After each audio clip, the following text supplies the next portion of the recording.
Green revolution થઈ, white revolution થઈ અને આવી પિંક રિવોલ્યુશન. પૂરા વિશ્વની અંદર માંસના નિર્યાતમાં, કતલખાનાઓની સંખ્યામાં ભારત દેશ પ્રથમ સ્થાને છે.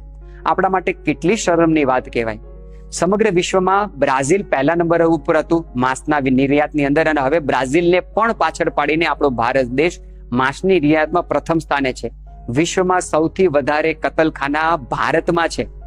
આટલી મોટી સંખ્યામાં જ્યારે ગાય, ભેંસ, સુવરો, પાડાઓ કપાય ત્યારે એનું માંસ વેચાઈ જાય, ચામડું વેચાઈ જાય, હાડકા વેચાઈ જાય, ચામડું વેચાઈ જાય, બધું જ વેચાઈ જાય. પણ એના 3 અંગો એવા હોય છે કે જેની અંદર તેલ હોય, અને આ તેલ વર્તમાન સમયમાં અનેક જગ્યાએ ખાદ્ય વસ્તુઓમાં પણ વપરાય છે. એનું લાર્જ ઇન્ટેસ્ટાઇન એટલે કે આંતરડું, એનું ચામડું અને એના હાડકા, આ 3 વસ્તુને ઊંચા તાપમાને ગરમ કરવામાં આવે ત્યારે એની અંદરથી ચરબી, જેને આપણે જિલેટિન પણ કહીએ છીએ, જેને આધુનિક ભાષામાં મટન ટેલો પણ કહેવામાં આવે છે, એ હવે વપરાય છે. ભાજી પાઉં ખાવા જાઓ ત્યારે ખૂબ ગર્વથી કહો છો કે મારી ભાજી પાઉં જરા બટરમાં બનાવજો.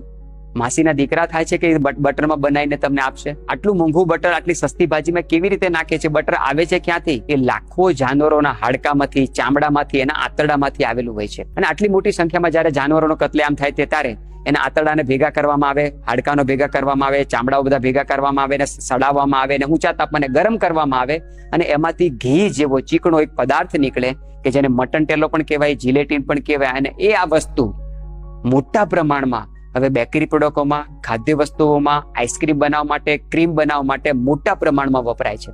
તો તમે કોઈ પણ ખાદ્ય વસ્તુ ખાઓ છો, જ્યારે ક્રીમ જ્યારે વપરાય છે ત્યારે એ ક્રીમ આવે છે ક્યાંથી? એ દૂધમાંથી નથી બનતી, એ યા તો પામ તેલમાંથી બનતી હશે, અને પામ તેલથી પણ સૌથી નિકૃષ્ટ વિકલ્પ આ પશુઓની ચરબીમાંથી બનતું હોય છે. તો માતાઓ, બહેનો, વડીલો, ખાસ વિનંતી કે બજારમાં વેચાતી તમામ ખાદ્ય વસ્તુ ઉપર આપણે નિયંત્રણ મૂકીએ.